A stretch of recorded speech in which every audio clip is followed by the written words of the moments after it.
A bit of drizzly rain around some of the coasts across Wales and a few showers in the far north of Scotland. But as I say, most places just dry and cloudy. Again, some fog is possible, but with more cloud around, perhaps not quite as cold, certainly in the south, as it will be overnight tonight. Sunday then, generally a grey day, best chance of any sunny spells across northeastern parts of England and Wales, maybe northeast Scotland, but another band of rain coming in. That could be a little heavier and also turning very windy across Scotland during the course of Sunday with very blustery conditions overnight. Further south, the breeze will pick up a little bit, but generally a dry, cloudy day, and it is looking a little milder on Sunday compared to Saturday. This year on GB News, we've got brand new members in the family. Join us. Across the entire United Kingdom, we cover the issues that matter to you. GB News will always stay honest, balanced and fair. We want to hear whatever is on your mind. And we don't talk down to you. The establishment had their chance. Now we're here to represent you. Britain's watching. Come join us on GB News, the People's Channel. Britain's news channel.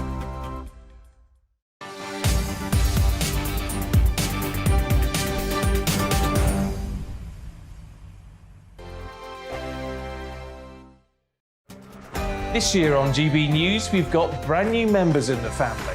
Join us. Across the entire United Kingdom, we cover the issues that matter to you. GB News will always stay honest, balanced and fair. We want to hear whatever is on your mind. And we don't talk down to you. The establishment had their chance. Now we're here to represent you. Britain's watching. Come join us on GB News, the People's Channel. Britain's news channel. Monday to Thursday, 9 p.m. till 11 p.m. Join me, Dan Wootton. I'll bring you the sharpest takes and hottest debates. Do you not believe in prison? I don't believe in prisons. I'm completely stunned. I guarantee you there'll be no spin, no bias, no censorship. I actually was personally quite offended by it. And no reason to go to bed. So I guess they've always been quite woke. That's Dan Wootton tonight on TV, radio and online. Monday to Thursday from 9 p.m. till 11 p.m. on GB News. The People's Channel, Britain's news channel.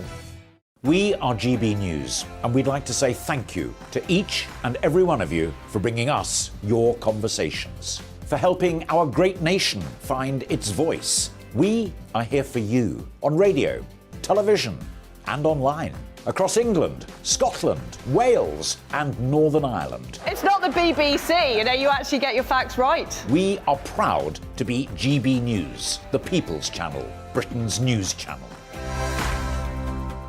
I'm Mark White. As GB News Home and Security Editor, I cover those key issues that are so important to you. Our authorities, our communities doing all they can to combat violent crime. With the public services under unbearable strain, why are we still failing to control our borders? Defence, the first priority of any government, has been continually hollowed out. Can we trust our politicians to protect the armed forces? Join me, Mark White, on GB News.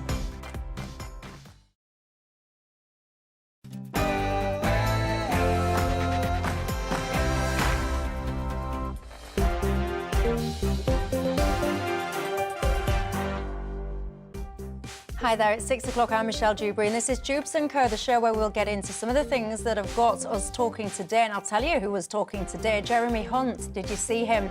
He wants us to be more positive about this great country and our prospects. He's reaching out to you, the lazy so-and-sos that won't come back to the workplace. Are you one of them?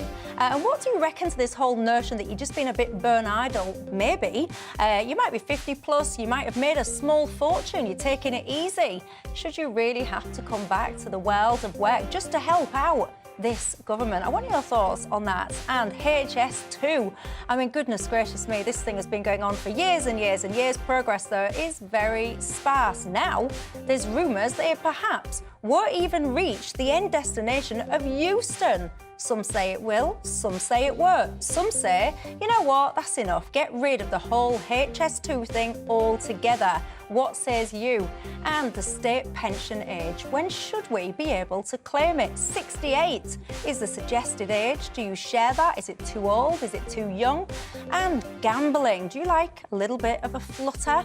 What do you think to this then? There's calls that there should be tougher regulation on the gambling industry. Would you celebrate that? Or do you think it's nanny state gone mad? Tonight, I've got my Friday favourites with me. I'll be telling you who they are. You'll probably know who they are if you are regulars, but before we get into those two, we'll get into the headlines instead.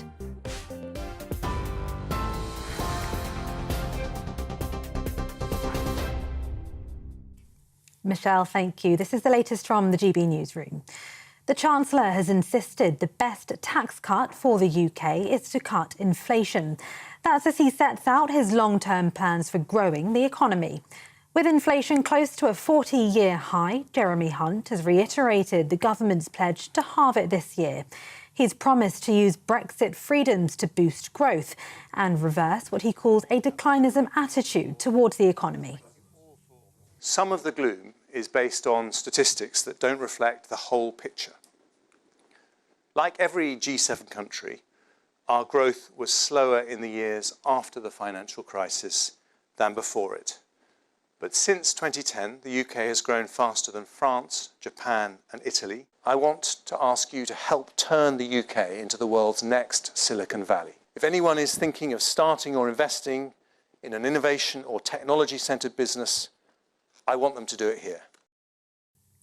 Jeremy Hunt also confirmed today HS2 will run to central London's Euston station as planned. It follows reports the government was planning to scale back this leg of the project, instead terminating in a West London suburb. The rail link is costing over £44.6 billion, but supporting 22,000 jobs. Despite increasing costs due to soaring inflation, the Chancellor says it is a priority. The chair of an independent review into an NHS trust maternity care says hundreds of families and staff have raised concerns after it was fined £800,000 admitting failings in the care of a baby who died 23 minutes after birth. Nottingham University Hospitals Trust had their £1.2 million fine reduced after pleading guilty to providing unsafe care. It's the highest fine ever issued for failings in maternity care. Winter Sophia Andrews died in 2019 at the Queen's Medical Centre. Her mother, Sarah Andrews, says no financial penalty will bring her daughter back. We thank the judge and recognise the delicate balance she has made to impose this significant fine, which we hope sends a clear message to trusts managers that they must hold patient safety in the highest regard. Sadly, we are not the only family harmed by the Trust's failings. We feel that this sentence isn't just for Winter, but it's for all the other babies that have gone before and after her. A man has died after being crushed by a hydraulic urinal in central London. Emergency services were called to the scene at Cambridge Circus in West London just after 1 o'clock this afternoon. A London Fire Brigade spokesman say the man had been trapped below street level. And despite efforts by the emergency services to rescue him, the maintenance worker died at the scene. A firefighter who was critically injured while tackling a blaze at a former department store in Scotland has died. Police say Barry Martin, who'd remained in a critical condition in hospital, died at the Royal Infirmary of Edinburgh. The 38-year-old was one of 5 firefighters taken to hospital following the incident. The other 4 have since been discharged. Superintendent David Robinson says inquiries are ongoing to establish the full circumstances. A student nurse has appeared in court charged with planning a terror attack at an RAF base in North Yorkshire last year. 27-year-old Mohammed Farouk is also charged with possession of explosives after he was arrested outside a Leeds hospital last Friday. A military bomb disposal team was called to the hospital and a maternity ward was evacuated as a precaution. He's due to appear at the Old Bailey next Friday. Now, a British teenager whose far-right videos influenced the gunman in an American mass shooting has been sentenced to 11.5 years. Daniel Harris from Derbyshire posted extremist videos calling for what he called the total extermination of subhumans. The videos were then shared by Peyton Gendron, who shot dead 10 people at a supermarket in Buffalo in New York. Manchester Crown Court heard the videos were also linked to Anderson Lee Aldridge, the only suspect in a shooting at a gay bar in Colorado. And the King and Queen Consort have lit candles at Buckingham Palace to mark Holocaust Memorial Day. King Charles and Camilla spoke with Dr. Martin Stern, who survived a Nazi concentration camp during the Second World War. They also met Amuna Adam, a survivor of genocide in Darfur in Western Sudan. Today marks 78 years since Auschwitz-Birkenau, the largest Nazi death camp, was liberated, a day to remember all victims of genocide around the world. TV, online and DAB+ radio. This is GB News. Now it's back to Dewbs & Co.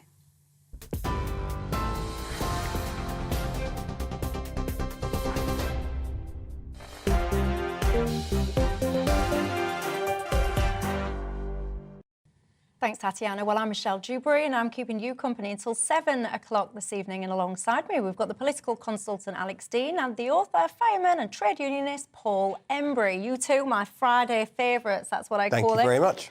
You say that to all the guys, we know that. I don't put the Friday word up there normally. I do normally say the favourite bit, yeah, but Friday particularly is reserved for you two.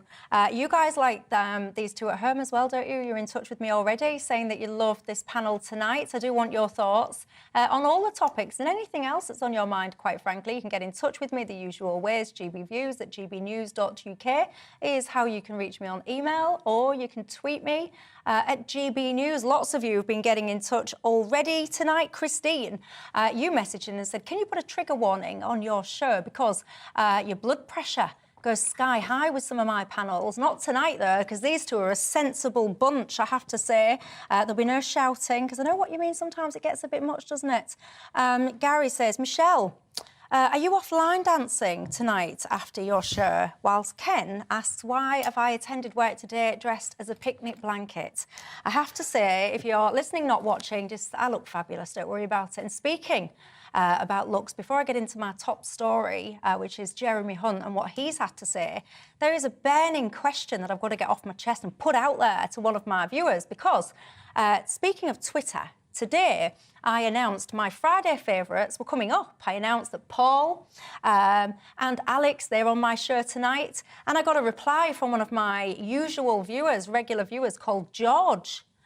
George says, yes, I'll be watching and I'm looking forward to your outfit as well. You always look gorgeous. The first response was very prompt from Alex Dean, who said thank you. Paul very quickly piped in, said he was surely referring to me, being Paul. So, George, if you're watching, please can you clarify, for the avoidance of doubt, Don't, George. which of these two fine specimen of mankind were you referring to on your tweet response? I'm intrigued. So I am. Plainly me.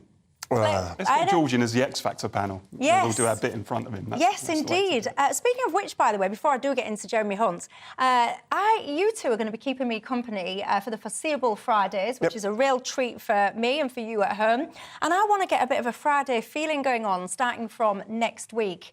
It was a bit too short notice to do it tonight. I think we can crack open a beer. Yep, beer is a very good idea. A Prosecco for me. I reluctantly accept. I'm very posh. And I think we should try and do something a bit fun. So if you're at home, you've got any ideas that you'd like to see us end our Friday show with, us three, get in touch, keep it clean. All suggestions are welcome. I know Alex has already got a case of special brew under the desk there. That's for later. I wish he had. Preempting it, obviously. I would be under that desk if he had. I would not be sat on top of it, that is for sure. Anyway, Jeremy Hunt, he indeed was out speaking this morning. Did you see it?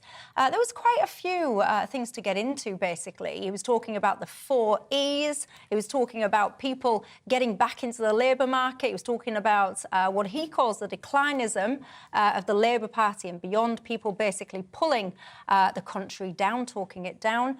Lots of positivity. Now, you can pick whichever angle you want, whether it's lowering taxes, the 4 E's, the positivity, whatever you want. Yeah. What was your thoughts on it? Well, I want us to be a lower tax economy. I want us to allow individuals to have more of their own money to spend it as they choose, rather than having the state take more of it and choose how to fritter it on our behalf and then expect us to be grateful. So it's a double-edged sword for me, because on the one hand, I understand what he's trying to do. I can see that it's all part of a message to society and to the markets, to different audiences, but the same message, that things are calm calm and stable, and that you don't need to worry as the Truss Kwarteng budget made people concerned. But if we are going to have tax cuts, and if you don't, you've got to wonder what a Tory government is for, especially given, our state's consumption of GDP is at its highest ever level now, then you've got to wonder, when are you going to do it? So I understand he's urging us to keep the faith and to say tax cuts but not yet. Well, I understand that. But if not yet means the next quarter or two, all right. If it means the next year or two, not only will it have a really bad effect on our economy, I think it'll mean the Tory party's toast at the polls as well. So he's got a pretty narrow window, in my view.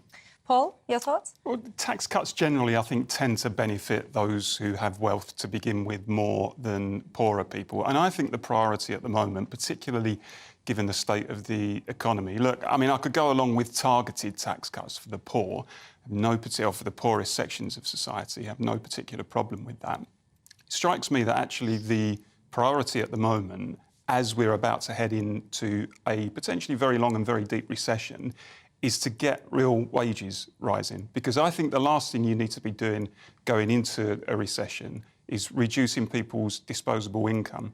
And with people up and down the country at the moment having to suffer real terms pay deductions, which so many millions of workers are doing, I think that's going to have a really negative impact in terms of the overall economy, because what's it going to do in terms of demand in the economy? What's it going to do in terms of growth? What's it going to do in terms of, increases in unemployment and businesses closing and folding and so on? So, we can skirt around the edges and talk about, should we tax cuts, should we cut tax here, should we cut it there?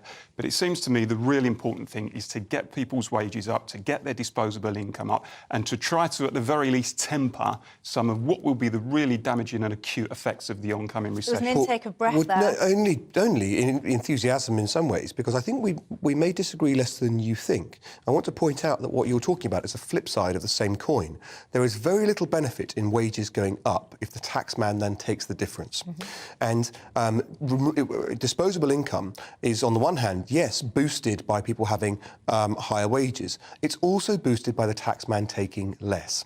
And one of the things we've had at every level of income tax is a fiscal drag, where the state doesn't raise the level at which income tax goes up on different brackets, including the lowest, at anything like the same speed that we see inflation taking force. So the taxman does every bit as much to harm your belief, your accurate belief in the importance of disposable income as wages do. I think the danger is, if you take the argument to its logical conclusion that actually all tax essentially is, in terms of income tax, it's always going to be harmful, then you make an argument really against having any sort of income tax at all. Now, I know people on the right will always invoke the Laffer curve, won't they?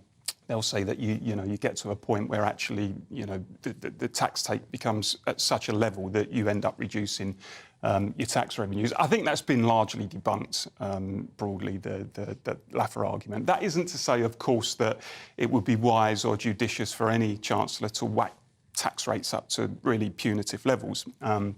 I mean, you go back to the 1970s when Dennis Ely, as a Labour Chancellor, talked about taxing the rich until the pips squeaked. 98%. I don't particularly believe in those punitive levels of taxation, and I think you do get to a point where you think, hold on a second, am I really working for the state or am I really working for myself? But nonetheless, we're in a situation, Alex, where the economy is fundamentally unfair.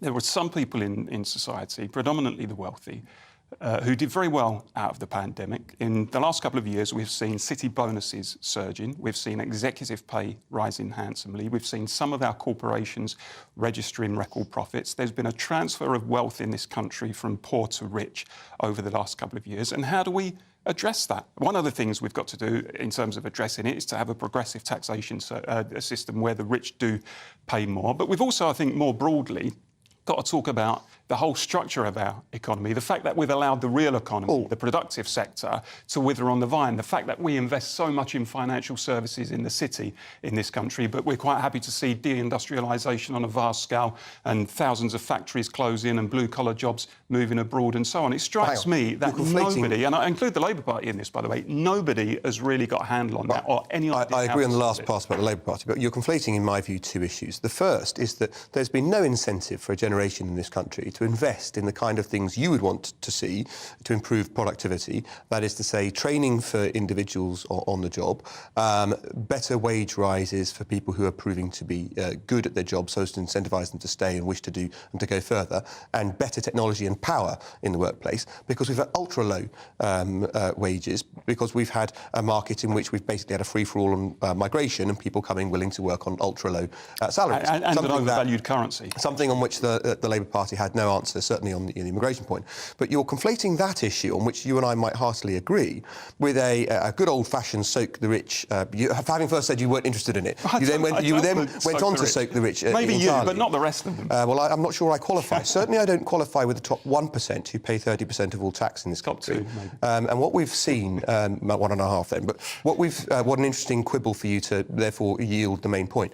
What we've seen this week with the new tax rich list being published, the guy on the top of that list pays £487 million in tax. One? A guy who's he's renounced his Russian passport, denounced what Putin does, and as a city trader, which must make him a bad guy in Paul's books, contributes to the exchequer circa 12,500 teachers' wages, one individual. What's he worth, Alex? I want to have. What's it worth? I want what's more he of worth? them. What's he worth?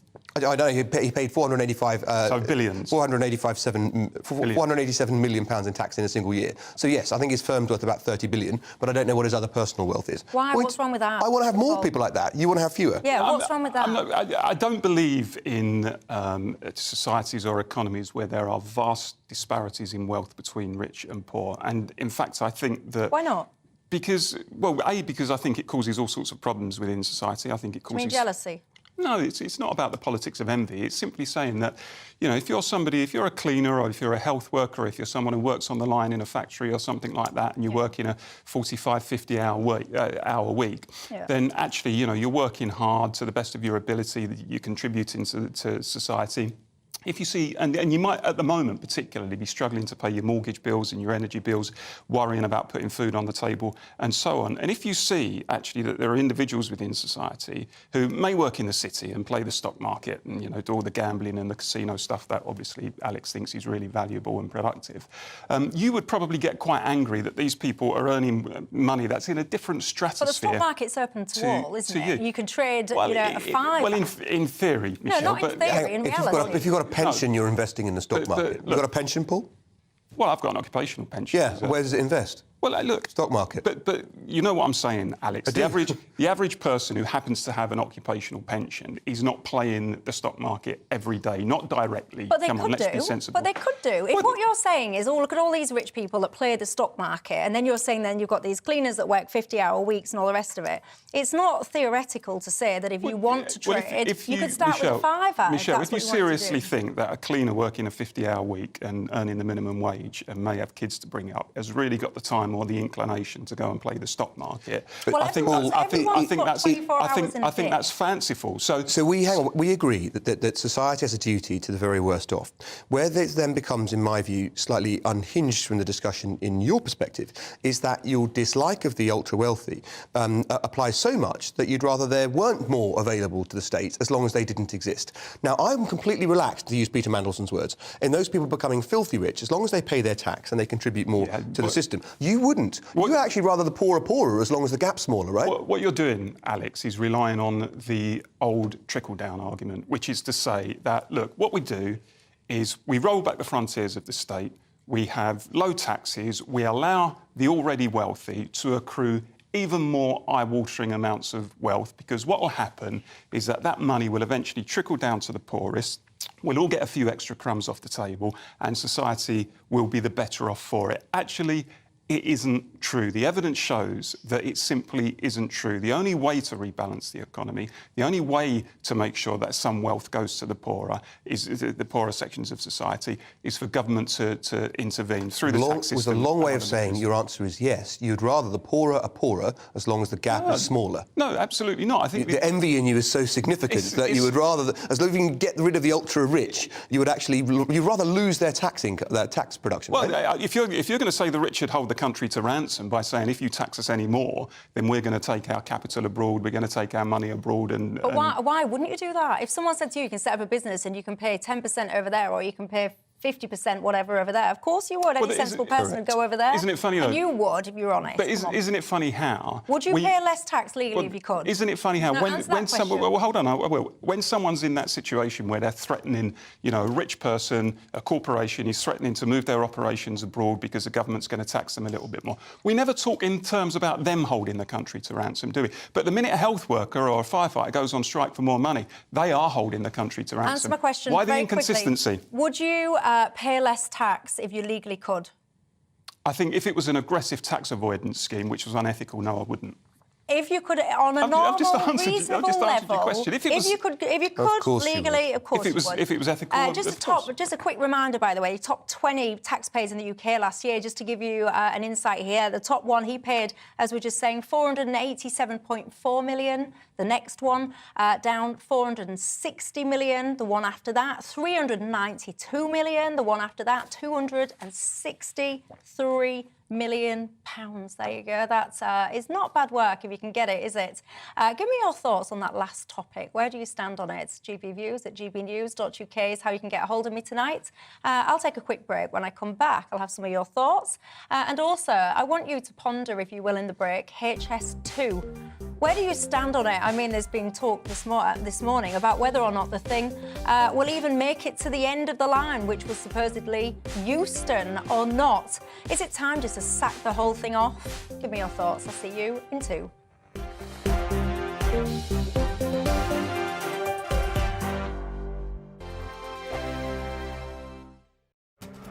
This year on GB News, we've got brand new members in the family.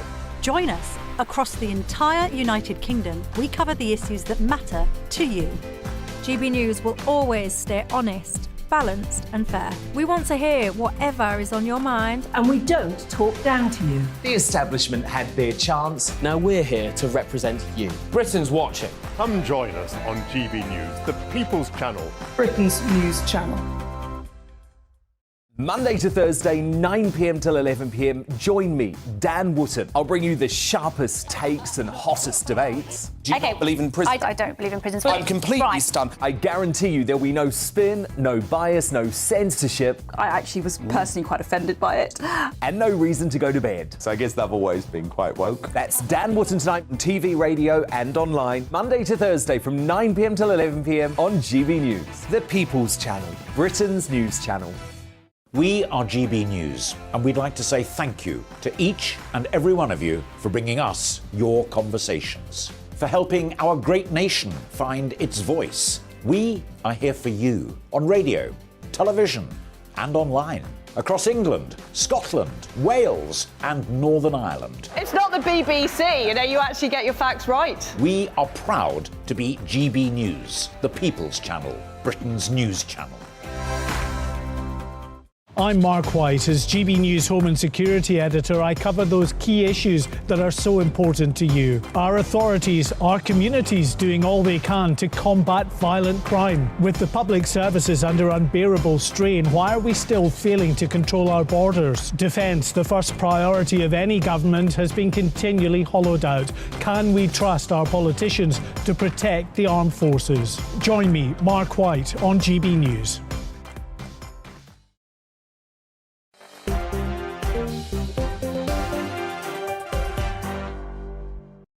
Hi there, I'm Michelle Dewbs, keeping you company until 7 o'clock tonight. Alongside me, the political consultant Alex Dean and the author, fireman and trade unionist Paul Embry. Welcome back, everybody. We were just talking about lots of things then. Jeremy Hunt's speech about taxes and all the rest of it. Phil says, I'm a part-time window cleaner, Michelle, and daily he gets involved on the stock market, so it can be done. Nigel, I got made redundant. I set up my own business, made money, paid tax, loved it. I am my own boss. Graham, why does your guest talk about a cleaner versus rich people? That seems to be coming through a lot. There is a sense coming through at the moment that actually we do have, all of us, 24 hours in the day. We can all choose what we do with them. Should society be equal when it comes to things like wealth? And how do you think is the best way to achieve that? Your thoughts? I was asking earlier on in terms of it being a Friday, what could we do towards the end of the programme? Elaine says, what about fish and chips? You'd be supporting struggling fish and chips shops as well. We're not made of money at GB News. Have you seen the price Well, not of all fish of and us. chips? Well, yeah, not all of us. Some of us. Only you people who play the stock market are made of money. Us some of normal us. people Alex are not. could treat us every Friday. Every Friday, We Alex could get a would bit sort it of my tax money back. Paul could pay for it. Yeah, Dean says, I know what you could do. You could tell jokes at the end of the programme, like this one. A man goes to the doctors and says, Doctor, I think I'm a moth. The doctor says, you don't need me, you need a psychiatrist. The man says, yes, I know, but your light was on. Dean, don't mean to be rude, but if we're going to do jokes, that is not up to the standard that I would be expecting on a Friday afternoon. So if we're going to do jokes, they do have to be a little bit better than that, I've got to be honest. Right, let's talk about HS2, shall we? What on earth is going on with it? That is the million-dollar question. Apparently, this morning, it was saying that it wouldn't even be able to reach the end of the line, which is supposed to be Euston. Apparently, you'd have to get off to the west of it and get a tube to the end of the line, which is laughable, really. This whole thing, I'll pick up with you first, Paul. You know, this whole thing, I think it was first moved to 2009 by Labour initially. Here we are now, decades later. The project is vastly overrun, behind schedule, hugely over budget. Is it time to just sack the whole thing off? Yeah, the whole thing is an expensive folly, as far as I'm concerned. It should never have been introduced in the first place, and even now I'm inclined to say the whole thing should be scrapped. I think the whole project is unsuited to our country, to the landscape of the country, particularly to the size of the country. We're a small country. We're nothing like the size of France, where they do have high-speed railways and they've got the space, frankly, for them. I don't think we do. And to think that is going to despoil vast parts of our countryside, I think is really, really a negative thing. I would like to see the huge bucket loads of money that have been spent on this ridiculous project. I would like it reinvested in the railway system that we've got, which is clearly broken, which is dirty, which is expensive, which is fragmented, and which should, frankly, be renationalised as a matter of urgency. Oh, God. Take the railways back into public ownership, use the money for that instead, and let's get a better rail system than the appalling system that we've got. So when you say about nationalisation or renationalisation, you look at HS2, which is largely overseen by public sector bodies. Do you look at that and go, that is a shining example of what the government could do when it focuses on transport, so therefore let's have more of it? Yeah, look, I mean, I think there's clearly a place for the market in these things from time to time. But I think when you look at the effects of rail privatisation since the 1990s, you look at the huge subsidies, even now under privatisation, that the taxpayer is paying, who's gone up something like 200% since privatisation. You look at the fact that many fares have doubled in real terms since privatisation. You talk to anybody who uses the railway system today and talk about their experience of it, and people will say it is by and large, it's an appalling, fragmented, expensive, dirty service. And I think that people who instinctively are not necessarily in favour of nationalisation of utilities and services and industries and whatever, even many of those people actually understand the case for renationalisation. I almost managed to convince Nigel Farage of the case for nationalising the railways, and that really tells you something. Are you convinced at home, nationalisation, renationalisation, is that the answer to our transport woes? Where do you stand on it all, Alex? If Paul continues that argument for long enough, then maybe you'll run out of people who remember what British Rail was like and you'll have some success. But I think there's enough people, at least for the moment in the voting population, who are capable of understanding the seismic change in British our Rail railways. was worse than what we've got now? Absolutely. Come on. Absolutely. Nonsense. And you can pull the wool over the eyes of a millennial, Nonsense. but you're not going to achieve it with me. And the other thing I would say is, look, in many ways, you've got the best of both worlds now, even from Paul's perspective, because you're forgetting half of our franchises are effectively nationalised at present. When things don't perform under the arrangements that we have, the state takes them back under control until they are fit for re-release into the private sector. Now, what I will concede is that it's always difficult to try a privatised environment in which the basic infrastructure, in this example, the tracks and so forth, is under one set of fiscal rules and one set of ownership, and the vehicles you put on it are under another. But that, in the end, is a question about practicality and implementation, not about the principle. And in my mind, the principle of privatising the railways was unquestionably right, not that this was what the debate was meant to be about. So back to HS2. But are you seriously saying, so you say the principle of privatising the railways is right. Are you seriously suggesting... Well, you've already said that you think it was better than British Rail. I mean, I noticed you didn't pick up on the point about the huge increase in subsidies we're paying at the moment to the train operators.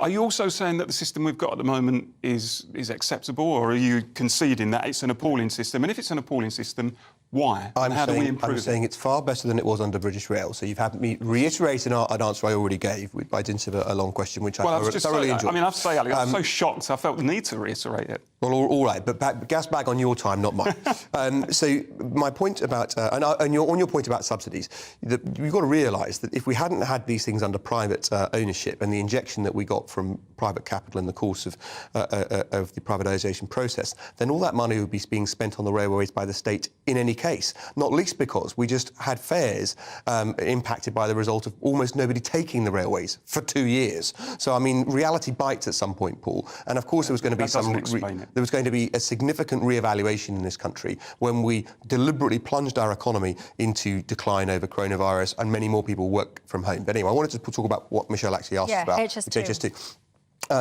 It's a difficult one for me and as a Conservative, because on the one hand, I completely buy a lot of the arguments that are made in the course of this, not least by Paul. I believe in conserving the environment. I think that there are reasonable discussions in that, although I will point out we got into this during Brexit. This is not a small country. You know, people were constantly saying that the UK was a tiny island off the coast of Europe and so forth. It's one of the top 10 biggest islands in the world. When I say small country, we're not that much smaller than France. Geographically, it's a small country. No, I mean, that's the context in which I'm talking about scrapping HS. And that was wrong. In terms of European countries, we're not a small country, and many European countries have a more complex and varied rail system in smaller territories. So I don't buy that for a second.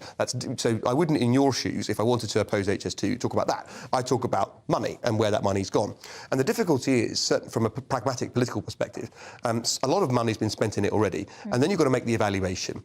Are you now so committed that you should carry on? Or is it sunk cost, should you, in the business term, or is it good money after bad, in your old-fashioned expression our parents would use?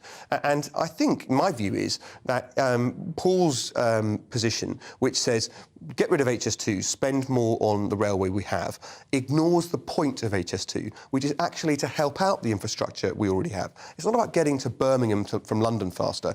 It's about improving capacity. That is at the core of HS2. The fact that it's been singularly missold isn't my fault in the course of this discussion. Seems to be a mightily unproductive and uneconomical way of going about investing or improving the current railway system that we've got. I mean, surely you would agree with me that the better way to do that, if that were the purpose of it, is to plough the money into the existing railway system. Well, it's peculiar because you tell us that people who are experts in the healthcare system should be trusted to run the healthcare system, never mind those awful politicians interfering. Those who know most about the fire service should run the fire service. But then when those who know the rail service best say what we need to do is improve capacity, that means more lines so freight can come off the routes that are getting slowed down and interrupted for passenger service. We need to build more capacity, and the best answer is HS2. Those experts are out the window. Well, hold on a second. I mean, you know, just because a so-called expert in the rail industry says one thing, it doesn't mean we all have to fall in line and agree with that. I mean, I'm sure there are many people working in public services who will say, you know, this is what we should do with the National Health Service, this is what we should do with the police, whether it's police chiefs, whether it's NHS trust leaders, chief executives or whatever.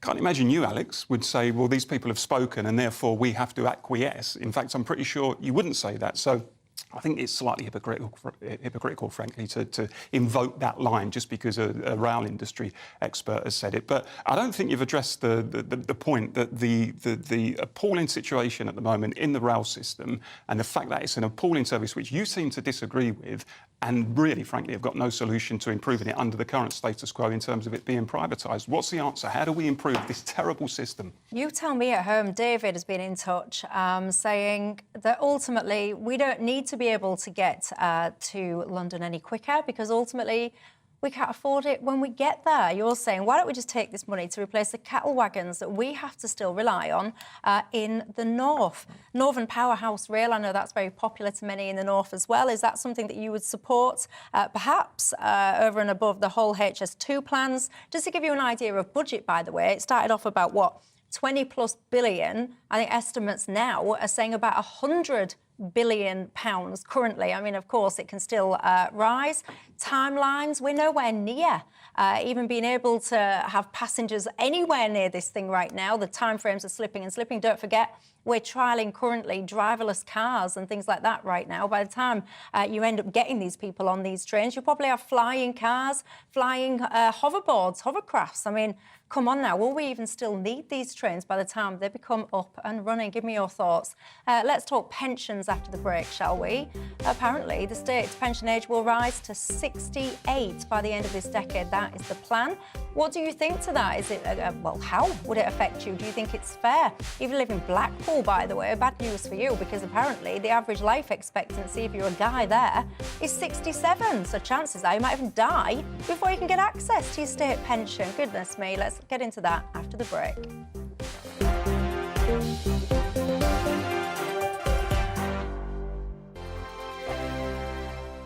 He's the king of breakfast TV, and he's back. Eamon Holmes, back on the TV with me this morning. You even remember my name. I know, it's been 4 months. You have holy water by your bed? Oh, yes. Already to bless. Yeah. Oh, Eamon.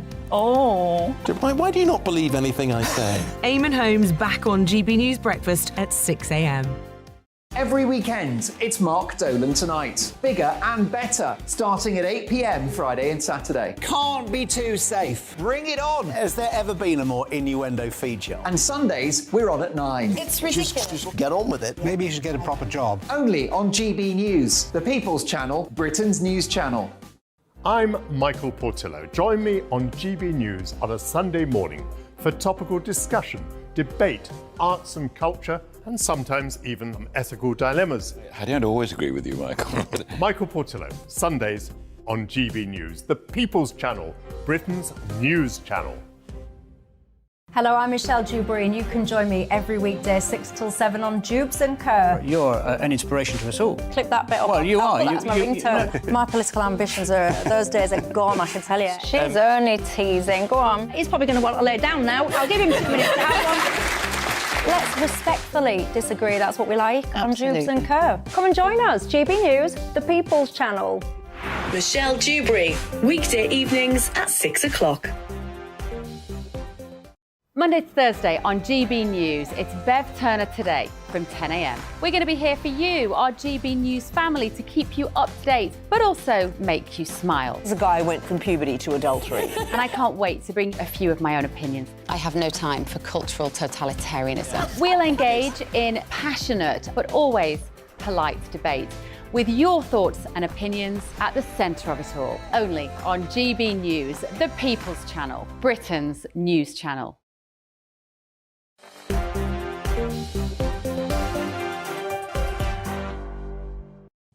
Hi there, welcome back to Dewbs & Co. with me, Michelle Dewbs, keeping you company till 7 o'clock tonight. Alongside me, I've got the political consultant Alex Dean and the author, fireman and trade unionist Paul Embry. Welcome back, everybody.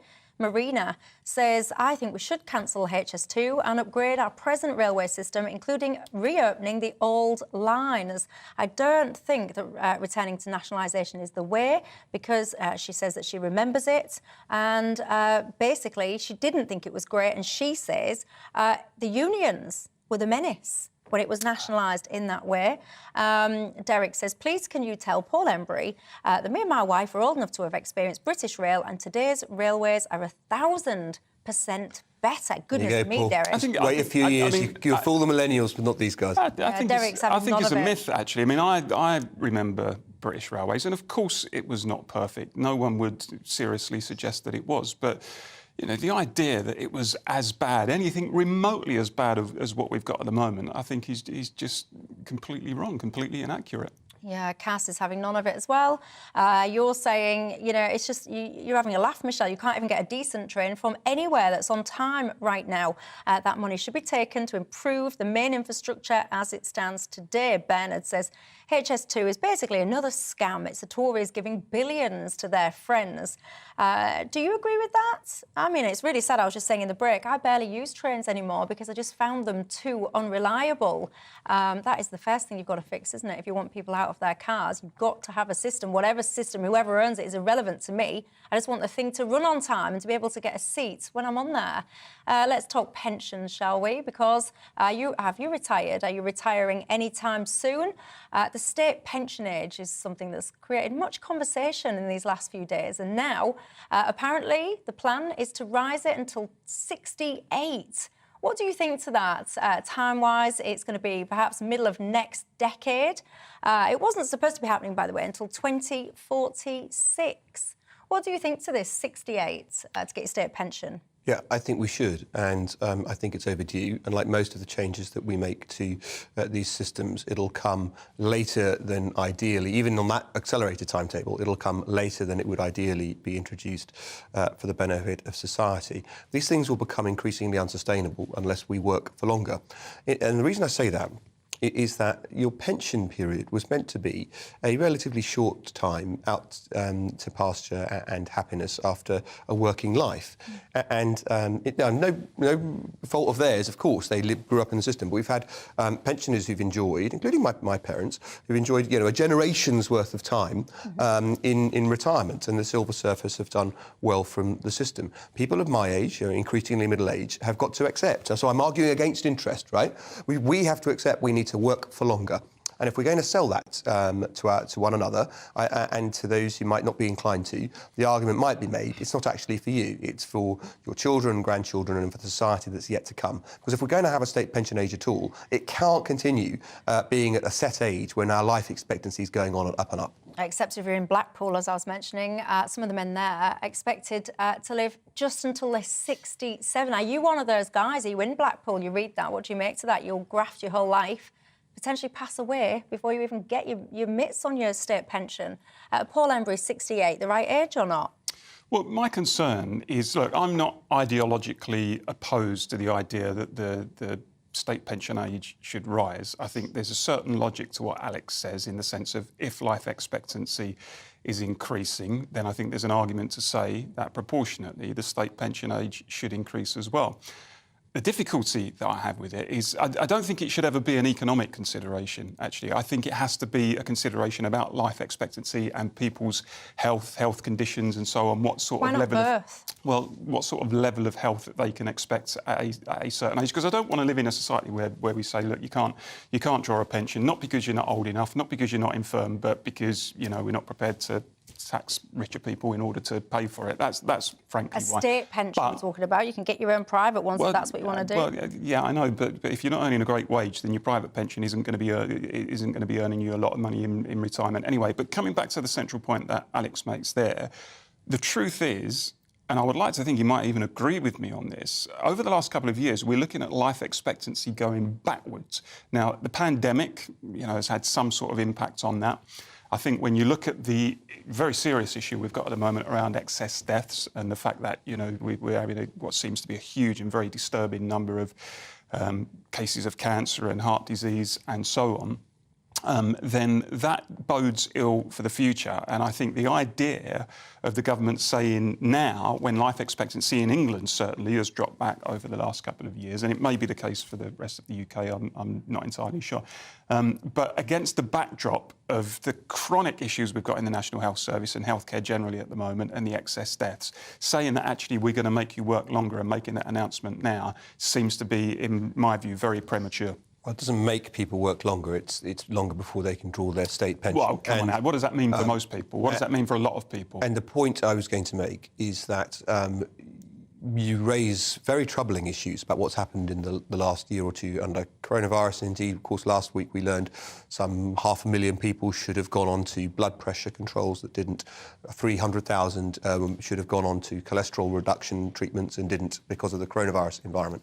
But the trend, and you look at these things in generational terms when deciding things like a state pension age or a state retirement age, the trend is very clear that our life expectancy, decade after decade, is going up significantly in this country, as everywhere else in the Western world. Are you sure that that's going to continue, given what we've been through the last few years in this country, given the state of healthcare in this country? Are you really confident that's going to be the case in 10 years' time? Yes, I think it's overwhelmingly likely. But even why not wait until then before you make that announcement? Because it will be the state using as an excuse something that's happened now to not do something it knows it needs to do already. Well, it would be a legitimate reason, not an excuse. No, you're not. It would be a legitimate reason. Forgive me, you're not listening. I'm listening. I'm disagreeing with you. I'm listening very closely. All right, then. I'm explaining why you're wrong. Then perhaps you're not allowing me to finish a sentence when you would understand the point, which is that the gap between expectancy and retirement age has been clear now for a couple of decades. It's not something that we might just allow to catch up because we've had a coronavirus epidemic and life expectancy has been altered pretty marginally at the fringes of how you evaluate these things. It's seismic that we are retiring a generation earlier than our parents would have done in terms of our life expectancy. The worst coronavirus time doesn't to make affect the that. announcement. The worst time to make this announcement. Yeah, but I guess if you're a waspy woman, perhaps you'll be shouting at your screen because you've got to factor in the amount of time between now and your changes. But everyone's got a plan for these things. If you're a waspy woman, you will be shouting, and I hear you, that you weren't given enough time when it comes to planning for the change in the retirement age. One of my viewers just made a very good point as well. What about the type of work that you do, he asks? Because, for example, I don't know if you're a labourer on a building site doing that kind of work until you're 68 versus, I don't know, sitting around here and talking for a living. They're two very different things, aren't they? It's one thing being alive. It's another thing actually having an active, mobile body that can do that heavy graft. Give me your thoughts anyway, the age of 68. Too high, too low, or just about right? I'm going to take a quick break. When I come back, I'll have some of your thoughts. And I also want to ask you about gambling. Is it your thing? Do you think the government should be tougher when it comes to regulating the industry or not? I'll see you in 2.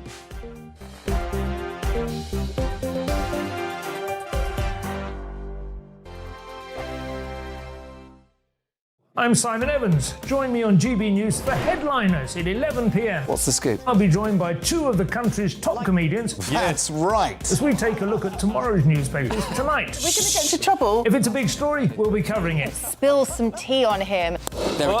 But we'll also have some fun. I wouldn't stick up a bank.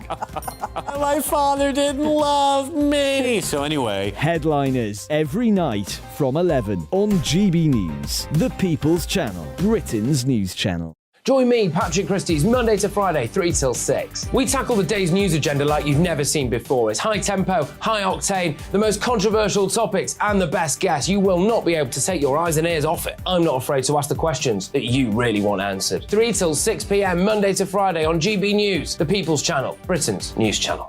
Hi, Andrew Pierce here. Join me every Friday lunchtime for a proper no-nonsense debrief of the week's events. With special guests in the studio and the GB News team on the ground, I'll be getting you up to date with news, some intelligent discussion, and my own sharp take. The weekend starts here with me every Friday lunchtime on GB News, the People's Channel, Britain's news channel. I'm Andrew Doyle. Join me at 7 o'clock every Sunday night for Free Speech Nation, the show where I tackle the week's biggest stories in politics and current affairs with the help of my 2 comedian panellists and a variety of special guests. Free Speech Nation, Sunday nights from 7 on GB News, the People's Channel, Britain's news channel. We are GB News, the People's Channel. And right across the United Kingdom. You can find us on Sky Channel 512, Virgin Media Channel 604, Freesat Channel 216. Freeview Channel 236, and YouView Channel 236. You can also take us with you on DAB Plus Radio, with the GB News app and at the website gbnews.uk. We're absolutely everywhere. Come join us on GB News, the People's Channel, Britain's news channel.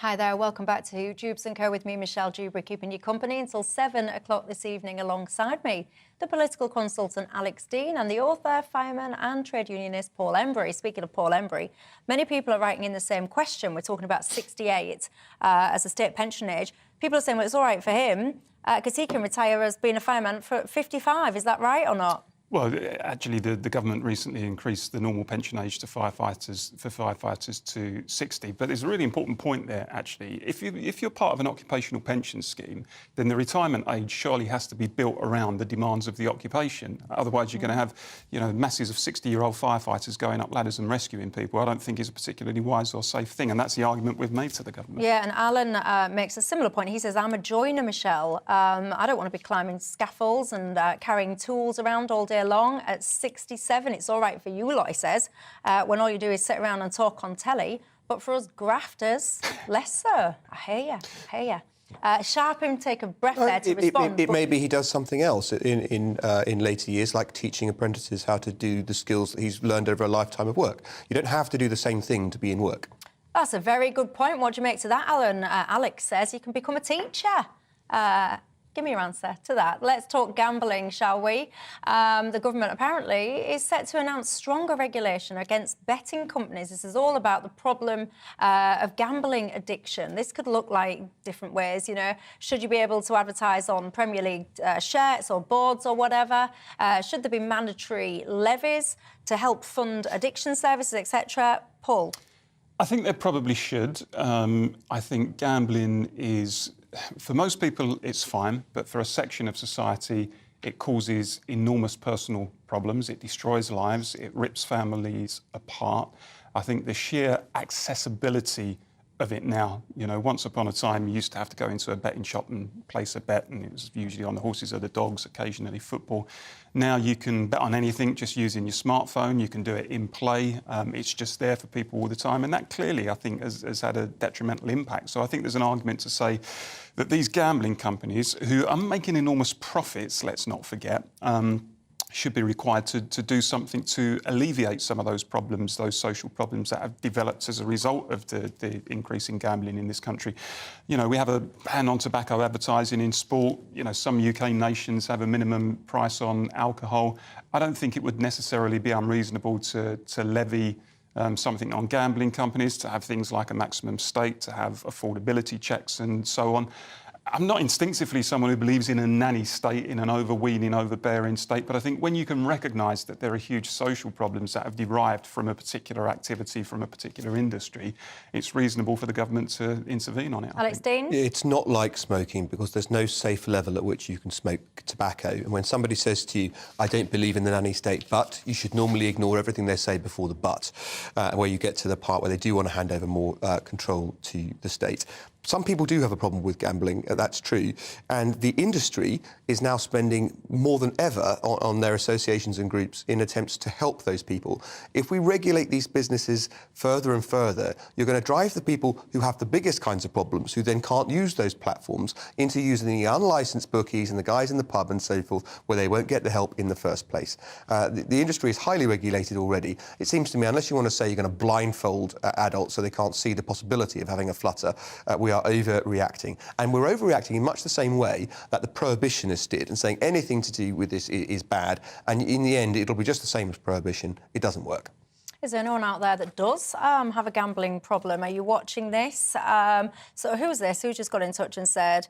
Christopher has said, Michelle, gambling, you talk about the stock market, that is gambling. Rob says, I work in the industry, Michelle, and I can tell you that the UK is the toughest regulator in the world, so much so that it's now very difficult to sign up and deposit at a UK licensed casino because of KYC, know your customer, requirements. Les says, I am over 60 now and I've gambled since I was 17. I've been blocked by my bookmakers 3 times and it has cost me thousands of pounds.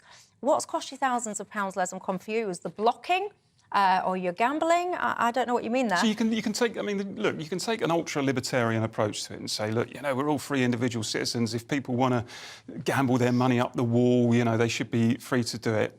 OK, but you've also got to accept the fact that there are families behind that person whose lives will be destroyed. It can have a serious impact on children if they've got a gambling addict in the family. And I think actually as a compassionate society and as a responsible society, we do sometimes have to say there's a place for government to intervene, not to outlaw it, but just to make sure it's tightly regulated. That's not a bad thing. It already does. Yeah, Angie says, yes, we need to tighten these laws. I live in an area of deprivation. There is loads of poverty, and there are 3 gaming and betting businesses in our town square and a betting shop in the middle of the town. They are preying on the poor by offering a notion of get rich quick. I've got to say, I do notice you do see very declined high streets and places, don't you? But yet you don't have to walk that far, do you, to see betting shops? What do you make to that? Malcolm says gambling should be banned, but I bet you £1 to a penny it won't be. I see what you did there, Very clever, yeah. I see what you did. Yeah. If you do have a problem in gambling, or you think that you do, by the way, there's no shame in asking for help. There's many places out there that are open to listening to you and helping you. Michelle, how about this joke? A man goes to a fancy dress party, pops into a pub for a quick chat. He's dressed as a spark plug. The landlord says, all right, you can have a drink, but you don't start anything. Nah, it's not that good, Michael. If we're going to do jokes on a Friday, guys, get your thinking caps on, make it better. That's all I've got time for. Gents, thank you. Thank you at home. Have a fantastic weekend. I'll see you on Monday. Good evening, Alex Deacon here with your latest weather update. The weekend is upon us and most of us won't see any rain. We won't see a huge amount of sunshine either. Often it'll be fairly cloudy. A milder day on Sunday compared to Saturday, but it'll also be a little windier by then as well. This area of high pressure is kind of controlling our weather, but